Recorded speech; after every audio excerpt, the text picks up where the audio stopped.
May God's gift of love bring you healing and joy. May God's gift of joy lead you to gentleness and grace. May God's gift of grace grow in you as peace and love. And the blessing of God Almighty, the Father, the Son, and the Holy Spirit be upon you and remain with you always. Amen.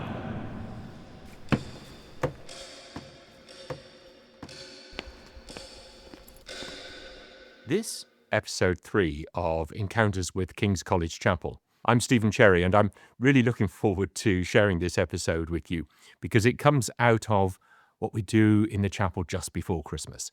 And that is we welcome colleagues and friends from the BBC who arrive, transform the chapel into a television studio, and with us make a television programme that goes out on Christmas Eve and Christmas morning. That's Carols from Kings.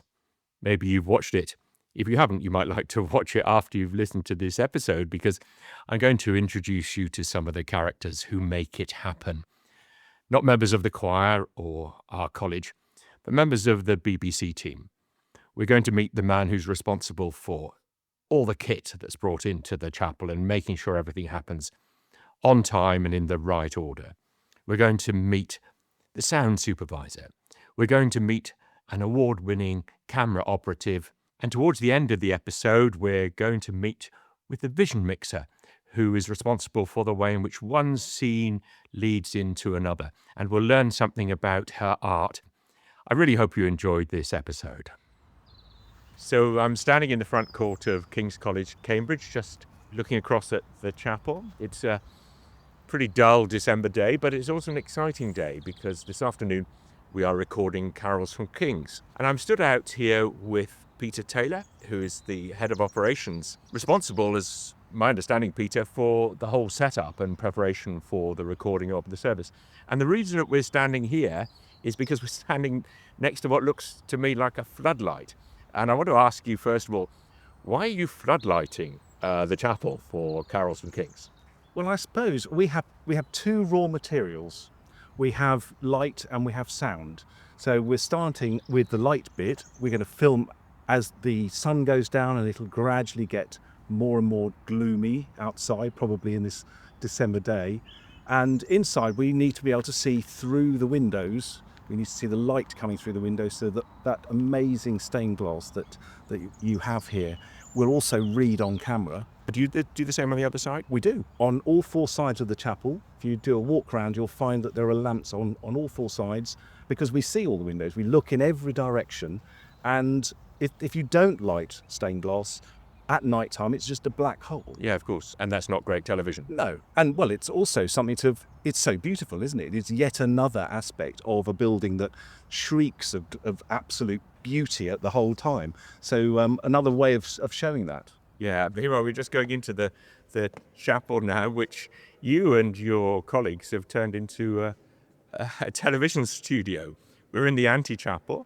Normally, with guests, we talk about how beautiful the building is. Let's take that for granted and tell me what on earth all this stuff is. Well, it's all over the place. Perhaps need to apologise as a starting point. Of course, we don't film the TV version of the programme in the antechapel. We don't actually feature well over half of the whole building. Glorious as it is, and it's our backstage area. I'm afraid we use it to store the boxes that the cameras and the other equipment have been brought in the trucks to site here at Cambridge, and then we unload them and we rig them. So what are the challenges that you face recording in here, particularly on the filming and the lighting side? And look at all these lights here. 1, 2, 3, 4, 5, 6 different lights just outside one of the side chapels, pointing in different directions, different sizes and so on. Those are firing up at the roof, and we light the roof from the antechapel side, because if you light the roof directly from below, you lose any shadowing. So you lose the modelling of the fan vault. So you want the texture. You don't want just that brightness. If you just blat a load of light straight up, it would be flat as anything. Yeah. because the joy is in the dark and the light, that texture of the roof, which we want to try and get. And we then have cameras at the far end up above. So the far end's meaning, Sorry, at the east end above the Rubens painting. There's a camera up there that looks back all the way down the whole length of the roof. Oh, yes, yeah. And gives it scale. And do you use our own lights as well? We do, yes. Yeah, so everything is used. It is, and we take control of it. So you can control your lighting from our lighting desk. As the light fades outside, we bring our lighting down as well, and we try and bring that into that more intimate feel of the candlelit. What we're trying to do is actually, and I think it's probably quite important to say all of that, what we're trying to do here is not be seen ourselves. Yes. We are the conduit through which the readings and the music pass back to our viewers. So when we look at the antechapel, we see your kit all over the place, and we're about to go into the inner chapel, and here I see a certain amount of scaffolding to go through, and more clutter, and a big curtain to go by, and then actually it looks pretty much as it's always done. A couple of big floor cameras here, but otherwise I don't really notice very much. So tell me what it is that I can't see. In which case we've done our job reasonably well, haven't we? Because as I said, we should be invisible. And it's that thing of as soon as you're aware of somebody directing your attention from one part of the performance or the readings to another, we've become the action rather than covered the action. So it's our job just to be completely transparent and to allow, in the same way, I suppose, that you choose the music and you choose the readings to be the conduit through which the message that you want to deliver happens. We are the conduit to get the message of Christmas through to our viewers. And we don't want to get in the way of that. We just want it to come through. And now tell me about the team that comes here. I mean, obviously, it's not a team that goes around the country doing carol services all the time. So this is pretty much almost a one-off, I suppose. So how is the team assembled, and who is here? Well, we have a mixture of our sound and cameras, lighting, vision engineers, the riggers who rig all the cables and drive the trucks. We have our directors, producer. We have a very important person, our script supervisor, who keeps us all in time and makes sure that as we follow the music, the shots follow the music as well. And then there's our vision mixer, Hilary. So you're going to meet some of the team I know later on as well. Yeah. That's a lot of people. I mean, no wonder the credits speed up quickly at the end. All these names, almost all these people are here in Cambridge right now. Absolutely, yes. So we'll make our annual pilgrimage here to King's and enjoy the music, and it's a real highlight to come and take part in this. But it is, you're right, it's a team that doesn't all work together as a single entity. In fact, probably this exact team only ever comes together in Cambridge. The rest of the time we're spinning off all over the place, whether that's football or I mainly do music and event shows. So what sort of shows do you typically do? Reading Festival and Glastonbury festivals. Okay, that's an interesting contrast. It is. Yeah. It's quite a sort of a different pace to my life. And again, it's such a joy. We parachute in to a world. And I suppose that's exactly what television does. We turn the spotlight onto a particular element. Here we are celebrating the Christmas story, and we're doing it through beautiful poetry and reading and through the amazing music. That's the Anglican tradition of choral music that is so important across the country and so celebrated. But this is sort of at its heart, isn't it? King's is very much part of that tradition. So we parachute ourselves in here, and for a week, we are able to enjoy that, and then we'll go off and do something else. My next show is the New Year fireworks. So if you've got a glass of something fizzy in your hand at midnight, I hope if we get it all right, you'll be able to see the fireworks and hear Big Ben. He's all at the same time? All at the same time, the right order. And we won't have any sense at all of your tremendous team of people pulling it together. I mean, whenever I've watched that, I thought, how do they manage to do this with these different locations? Well, it's a lot of planning. Yeah. And also working very closely. I mean, what we try to do is make use of what is here, because actually there's no point in building a television set in a chapel. The television set is the chapel. Yeah. So we want to show off to the best what is actually here and again, get out of the way. We don't want to be adding too much ourselves. But we do have to help a few things. So the lights that the choir read their music by, of course, they need to be able to see that. But all of the light goes down onto the music. Yeah. So we have, and you can just see them here, these little brass inserts that fit. Just underneath where the candle is standing. They are. Yeah. And this bit of metal has been sprayed a sort of brassy colour so you don't see it. And on the other side, if we come round the other side, you will be able to see that it's got an opening. And the light, same light that lights down onto the music, sends some light out into the faces of the boys and the men of the choir. And we put filters on there to spread the light.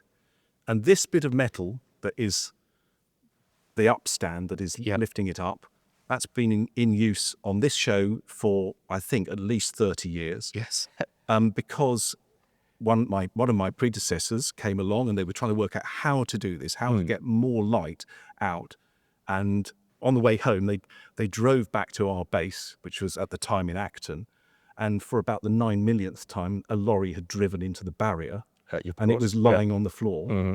And my colleague measured the barrier and found that it was exactly the right size to fit into these lighting positions. So that is the old barrier from BBC Outside Broadcast. Very good. And then someone got a hacksaw and just made it. It was about 1.25 inches, I suppose. It was chopped up into slices, and then the windows to allow the light out towards people's faces were milled, so they're all quite nicely done. There are no sharp edges. They're quite a good piece. And these, along with a load of other stuff, live in various people's garages and attics for the rest of the year, and we bring them here to Cambridge to do this particular show. This is exactly like so what happens in every church and community. The Christmas stuff is kind of hidden away somewhere or other, and the special things are brought out, aren't they? Yes, absolutely. And looking around, I see there in all the choir stalls, so this is why the choristers and the lay clerks and choral scholars glow. But actually, I'm slightly embarrassed to see that the same kit is on my stall as well. It absolutely is. That's why I look to see you. Yeah, and I look relatively healthy, I suppose.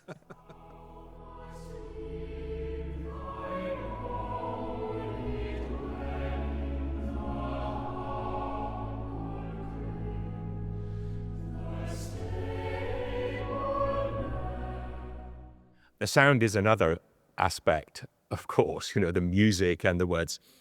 Who should we talk to about that? Well, I mentioned our raw materials, didn't we? So we've got the light, and then the sound is looked after by my colleague Andy Payne, who has been doing this particular show for a number of years now as well, and has joined us in the chapel.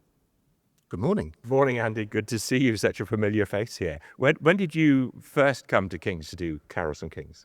Well, I suppose I've been in charge of the sound here since 1999. But I was here before that. Oh, were you? With working as a junior with my then great mentor, Graham Haynes. Oh, yes. He was here at the beginning of the televised Carols from Kings. Yeah. And much of what I've done is an inheritance from that. So I guess this is the kind of profession where learning from others is as important as learning from manuals and so on. Very much so, absolutely, yeah. So, I started rigging for him as his rigging assistant, and you can see all these microphones up here. Well, let's point out where the microphones are, because we were saying earlier that you're so clever at hiding stuff in here that I don't notice it. So now you point in that direction. I see three immediately above us in the choir stalls. Yeah. What else is going on? That's what we call our main array. Yeah. And it is the basis of all the sound. And it's supplemented by others over the choir. Oh, yeah, look. 1, 2, 3, 4. Yeah. Once you get your eye in, 5, 6. Is that all, or are there more? Oh, there's more up. There's more higher up. So how high up? There's all up there. There are some very high up, which are there to capture the beautiful sound in this chapel, the beautiful acoustic, the reverberation and all that. How about the organ? Does that have any? The organ has, there are 4 mics focused on the organ. The intention there is just to give it a bit of focus. So they're not a big part of the mix, but these mics over the choir, which are doing the main work, are just a bit too far away from the organ to get that kind of little bit of detail. Yes. So we just add a little bit of that in, and it varies. It depends on piece to piece. And so going back to your initiation here, as it were, you were actually getting the microphones into place. That's what I did, yeah. Presumably different microphones back in the day. That's right. Back in the day, they were much bigger. Yeah. And Graham made a particular point about it needed to look beautiful. Did he? Because it is a beautiful, beautiful chapel, and that vaulted ceiling and all. And it had to look beautiful. But the mics, these are tiny mics now, aren't they? I mean, they're barely a couple of centimetres long. And the ones that we used back in those days were 6 inches long, quite big. It was just stereo then. This rig is designed to do 5.1 surround All the way around. all the way around. All the way around. So almost like you're in here. Yeah. So it sounds like this is the top quality that you Yeah, could possibly do. we're really aiming at the very high end. Yeah. That's right. So I learned a lot from Graham about how to do that rig, how to make it beautiful. And yeah, as time's gone on, of course, the technology's improved. We've got tinier mics, so we can put a little bit more in. And there are two rigs here. There's one rig which is really for the standalone choir pieces. Yep. And there's another rig which is dealing with the congregational hymns. Oh, yeah. And- So where's that? Well, these are over the choir as well. Yeah. They're 4 mics that you can see that are hanging slightly lower. Oh, yes. Yeah. Yeah. And the purpose of that is that when we have a congregational hymn with the organ being much louder, Yeah. and it's just to give us some diction Yes. so we can actually, pick through the words, because it's a big, expansive noise. So when the choir is singing on its own, you use some of the microphones. Yeah. And then we go to O Come All You Faithful or whatever. Exactly. And you go to another set of microphones. Exactly. So 3:00 we start. Yeah. Where will you be and what exactly will you be doing? Okay. So I'm sitting outside in a special truck, which is designed for mixing sound. Yeah. I have pictures as well, of course, so can see what's I can happening. see what's happening. And I've got a sound desk full of faders. All these microphones arriving on faders, sliding faders, make them louder or quieter as appropriate. And you're just managing the service as it unfolds. So at the most basic, Dynamically doing this. it's not dynamically doing it. You don't just record it flat and then mix it later. no. It's as it's going on. Exactly. Yeah. And at its most basic level, you're managing the dynamics of the event, because it goes from very quiet to very loud. Yeah. And that's too much for the domestic Yes. environment. So at the most basic level, I'm managing that to make it a more comfortable listen to those at home. At the rehearsal yesterday, I did think one of the features of this year is the variety of textures in the music. Yes, quite. It really does go from very, very quiet to really quite spectacular. Indeed. Quite quickly at one point. And quite quickly. That's absolutely right. So we have to manage that. And then at the more subtle level, some of the pieces they should be floaty. Yeah. Think about the Bruckner Ave Maria. Yeah. And then there are other carols which are much more intimate. Think Away in a Manger, for example, Yes, and so we can kind of massage the sound a bit, because I want to make sure that the sound reflects what we see. And it may well be that we'll get a series of very close-up shots of the boys. And Yes. Oh, yes. then I've got the chance with these tighter mics to just make sure that we get that contact.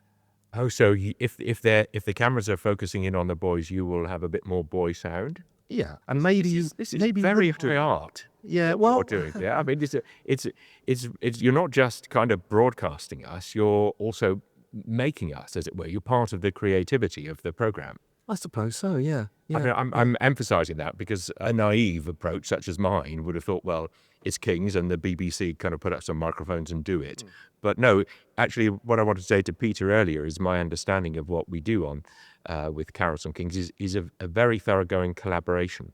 Oh, very much. And that's definitely part of the planning and all that. But it's actually part of the live event as well. So just the choir singing and Dan's conducting, the organist is playing, you're also visually involved, Yeah. creating what comes out at the other end. Yeah, yeah. That's brilliant. And we never see you and hardly credit you. But it's good. Well, it's something that I love to do. I mean, it's of all the jobs I do, this one is probably the thing I value most. It's the biggest privilege. This one coming to It's King's. coming to King's, yeah. It's somewhere where you really do strive for the best you can do. We do, yeah. And we're allowed to, which is the beauty of it. Well, it's lovely to hear you say that, because one of the things I really like about working with the BBC on this is there's kind of no detail too small to be worth Yeah. people's attention. Yeah. And everyone, is working through the year really towards getting it right. Yeah. Now, at the end of the day, we've got real human beings. We've got real children in the choir, young people singing. We've got 400 or 500 people in the chapel. Sort of almost anything could happen. So there is a live feel to it. It's not a studio recording, and No. we actually record it as live. As you know, we go from beginning to end. It's a proper service, and yet it's just the micro details that people pay attention to. The precise location of those microphones and exactly where you have your controls. That's all part of it. Absolutely, yeah. Now, Andy, when all the work is finished and the program is completed, is that the end of it for you, or do you actually tune in yourself and watch on Christmas Eve? Oh, every year, absolutely. Every year, yeah. Even when we're working, and I've done many years when I've worked on midnight mass broadcasts for the BBC. Yeah. But we'll make a point of finding somewhere to go and watch it. So you're down tools for a bit. Yeah. Even if it's in the local pub. Yeah. And we'll find somewhere with a television on. And I remember one year at Arundel, we managed to persuade the landlord to put the telly on, turn the football off, and put Kings on. Oh, did you? And that's the way. Yeah. But it is for me. It is the heart of Christmas. And it's and for many people, I suppose, at home, it's when Christmas begins. But it is, and it's very special to me, and I'm very pleased that I've had the privilege of doing all these years here. Yeah. Well, Andy, thank you so much for taking time today to talk to me about this, and thank you for the tremendous contribution you've made over the years, not only to sharing this, which is our point of view, but also as a viewer and as a listener for the experience that you've given me when I've had time to sit back and watch it. Andy, thank you so much. Thank you.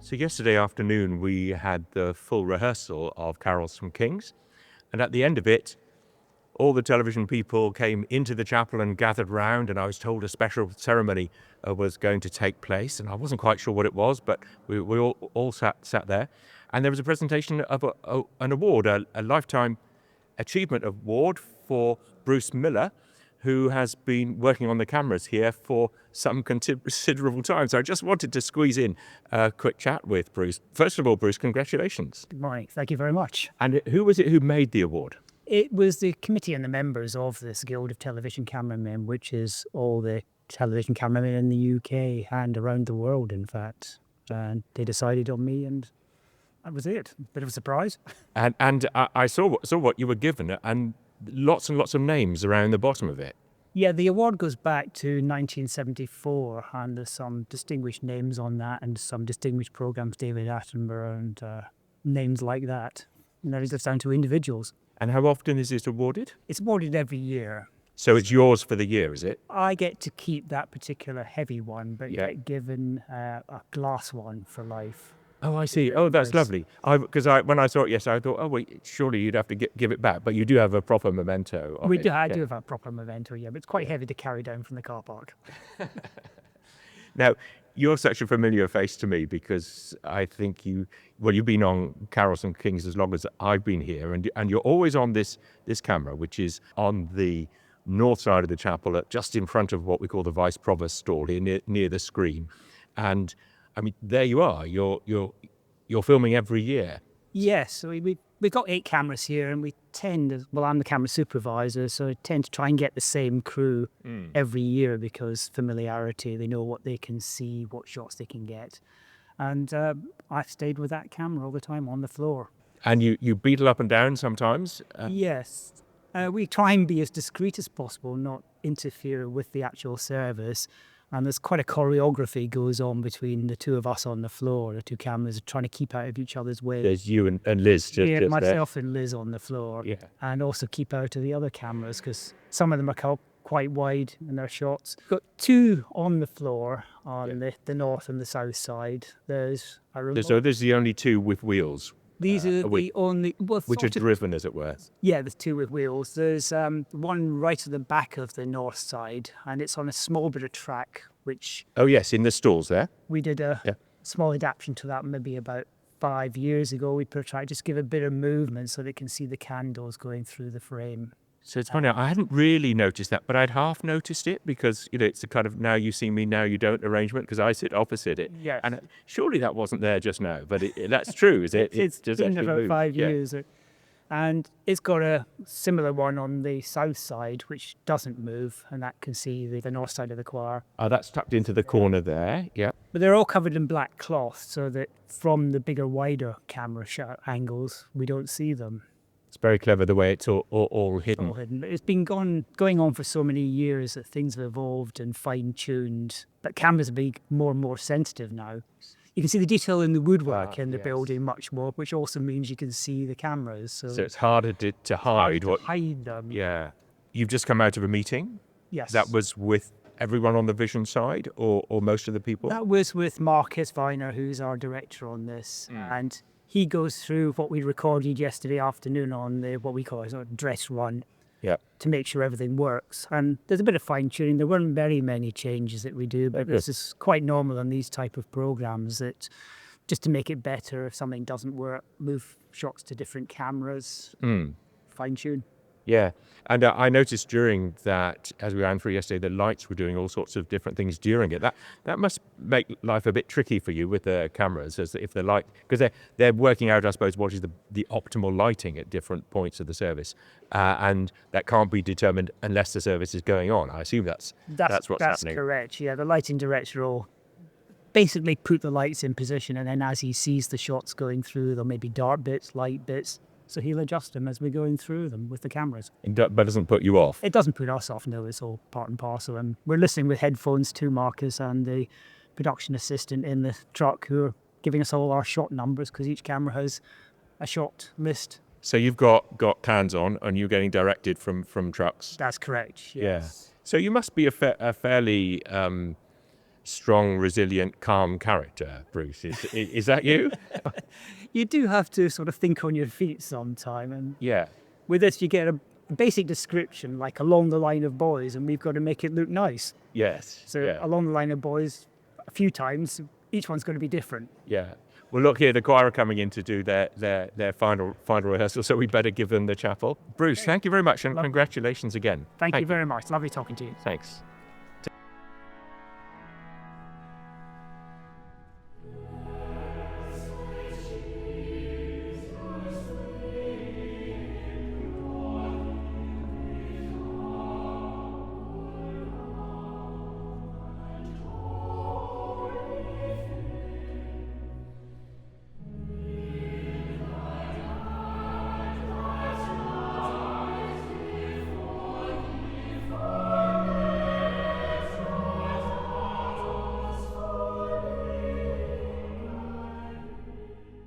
Hilary, how does working at King's compare with the many other television works that you've done?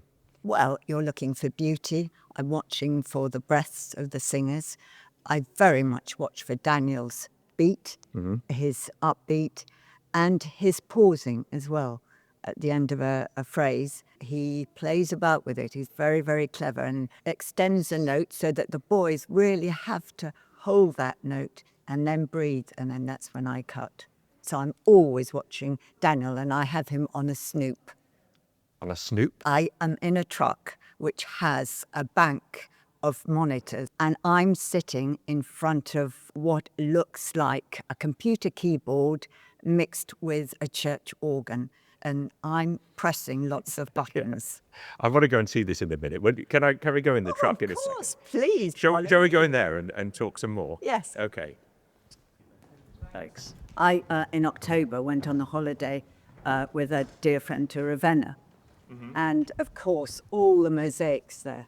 The churches are just incredible. And I always imagine all the craftsmen and looking up and doing all that work. How did they do it? I'm in awe of people like that, and we don't remember them now.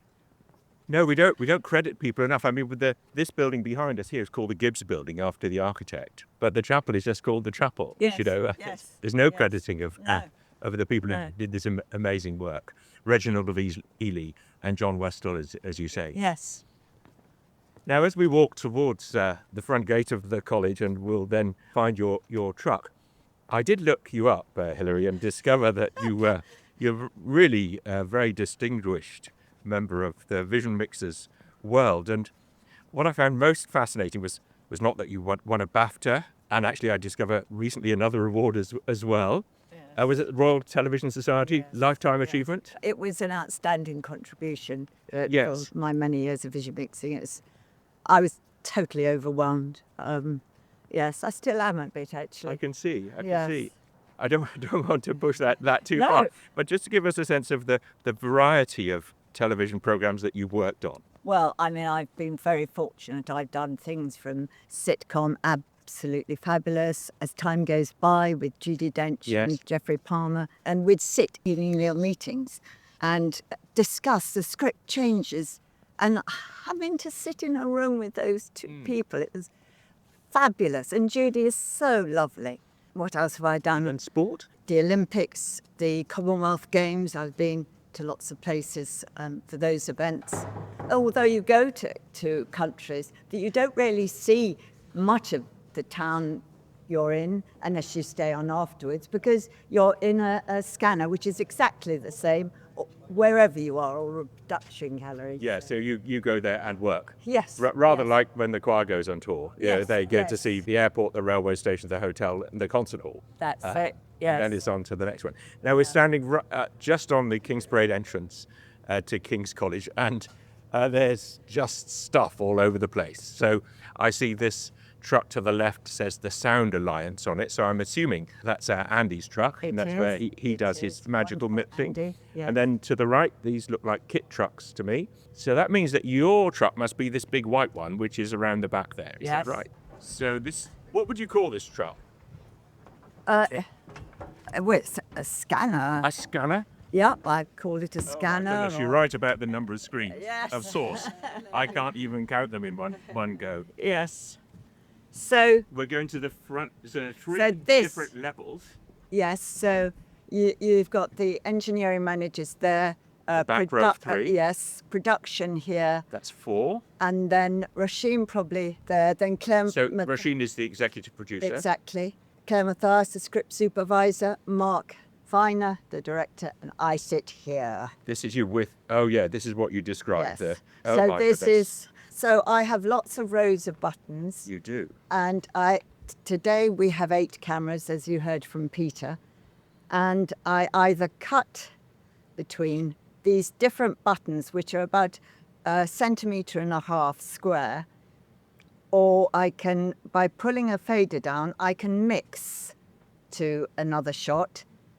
And I like to do that because I love slow mixing and having two merging images. I've noticed that in recent years. So, Hilary, how long have you been working on carols? This is my 3rd year. Yes. And before that, the wonderful Priscilla Hoadley did it for, I think, nearly 20 years, actually. So there are 2 larger screens in front of us, and am I right in thinking the one to the left is what the program will be? That's absolutely right. And then So the right bit is the preview, and I try and preview or look at as many shots as possible before I cut them up. I also, as I was saying earlier, the snoop, so where we have a snoop camera of Daniel. So that's which to always me- on Daniel, is that right? Yes, and Yes. that's a fixed camera. I am constantly watching him, as is Claire Mathias, to see his beat. And so that's one I watch a lot, as do when we have at the start of an organ. I like to try and get for the organ, the hands on the organ going down. So you don't cut in the note, but then there's a question between is the singing and coming off the note more relevant than the actual pressing down of the hands on the organ to start that phrase. Wow, these are really fine-tuned decisions that you have to make. And you make them in the moment? Yes. Well, I go through the script. I went through the script over the weekend. I always put the end of words, the final word. I put a B breath or off note, or the beautiful diction of these choristers. You hear the T and the D, and I want to get that T sound finished before I cut. That's really microsecond stuff, and it's down to your actual skill pressing these Yes, buttons. I'm just looking, waiting, listening. So you're just as the director of music is there absolutely in the flow of the music, and Andy is in the flow of the music in the other truck with his faders. So you are in the flow as well. I mean, Yes. nothing must be allowed to distract you from this, including any thoughts in your own mind. It must be Oh, 110% concentration. Absolutely. You cannot lose your thoughts for a second, because then you delay a reaction. But I love concentrating, so that's great. I'm always watching Daniel. It's very important. But my gosh, look at these fabulous pictures that we get from this wonderful chapel. Well, so we're looking at these two larger monitors here, and the chapel really does look very beautiful. I mean, one of them is facing west and the other one is facing east. And so you see the brighter light coming through from the south and then reflecting on the north walls. Do you see that on the upright, the beautiful sunlight shining up there? Fabulous. It's really great, isn't it? Oh, it's wonderful. And to see the youngsters' faces as well, singing, concentrating. It's a delight, absolute delight to watch. So I asked Andy this, when this is all over and you finished your work on the day and editing and subsequently and so on. I'm finished. When you finished today? I finished today once we've heard the organ, The voluntary. Voluntary, yeah. thank you, at the end. That is my work done. And on Christmas Eve, will you turn on the television and have a look? Or have you done with carols and things? No, I will always view it back, but I shall be in Bradford for the Saturday morning service. So I think it goes out 5:45 maybe, something like that. But on the Christmas Eve, I will be going through notes with the director of that show. So I won't watch it, but I will watch it on catch up. So the Bradford, that's the midnight mass or Christmas morning? That's the Christmas morning service. And that's absolutely live? Absolutely live, yes. But from your point of view, it's the same thing, isn't it? Whether it's recorded or live. I hadn't appreciated that. So you're not part of the editing process. It's absolutely 100% in the moment. Yeah. Absolutely, that's it. What I cut, people at home will see. So if I do a mistake, everyone sees it. But I try not to. But do you know, as a vision mixer, and we're all the same, if you make a mistake, that is the one shot that you will think about, rather than the masses of others that have gone well. That's part of the downside of working at this very, very high standard. You just have to attend to the little things that go wrong to eliminate them. But look, we've had a tremendous conversation, and I'm aware that in a few hours' time you're going to be on that 100% concentration thing. So we should probably let you do whatever you do to prepare. Yes. What do you do? Is it lots of coffee or No, coffee? I don't drink coffee actually. No, I just do a bit of box breathing maybe, and just look through my script quietly. But may I ask you a question? Okay. And that is, I believe that this will be your last Carols from King's service, where you are presiding as Dean. May I ask how you feel? Well, it's very cheeky of me. It is very cheeky, but also very, very kind, actually. And a number of people from the BBC team have pointed this out to me. Yeah, so I feel excited and privileged and, of course, a little bit emotional. My problem is that I am quite emotionally affected by religious worship. I think I wouldn't be in the job if I weren't. And, a really beautiful anthem or carol or really well sung, heartily engaged with congregational singing, I do find it quite moving. So I'll be on my best behaviour this afternoon to be a professional, but, there'll be a lot going on inside, honestly. Yes. Yeah. Oh, well, may I wish you all the best for the future, Stephen. It's been an absolute joy talking with you. Thank you, Hilary. Thank you very much. My pleasure.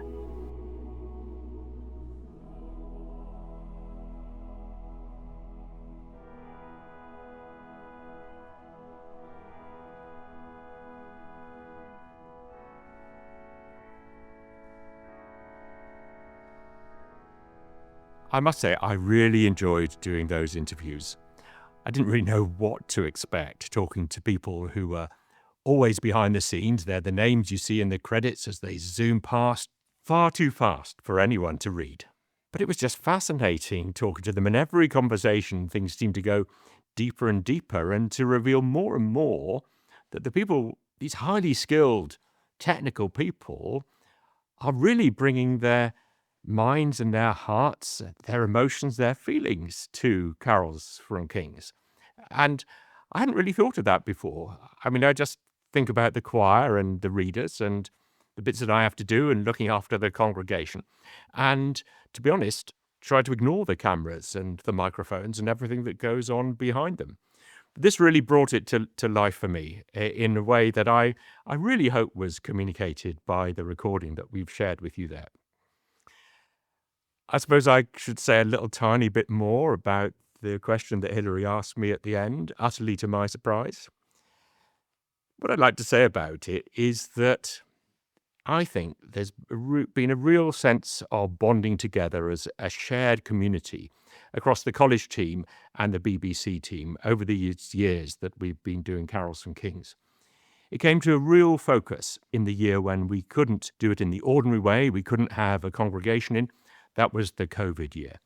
And we really struggled together to work out how we could do a television programme of carols. We actually did the Easter programme as well that year in the same 4 days within the COVID regulations and with half the choir being away because they were either unwell or isolating. But I remember that the way in which people were with each other, the way in which they responded to each other, the way in which we worked together as a team was deeply bonding. And I think we're living with the benefits and the fruits of that. And I hope it's reassuring to people who watch the television as well, that it isn't just people doing the job together, it's people being together, being kind to each other, being supportive of each other, and doing something which is far bigger than any of us individually. This is the last episode before Christmas, and we'll have a little break after that. I'm going to conclude by wishing you a very happy Christmas and saying that I'm Stephen Cherry. Encounters with King's College Chapel is an idea I've thought of and which I present. It's recorded, edited and mixed by Nick Harris. Thank you.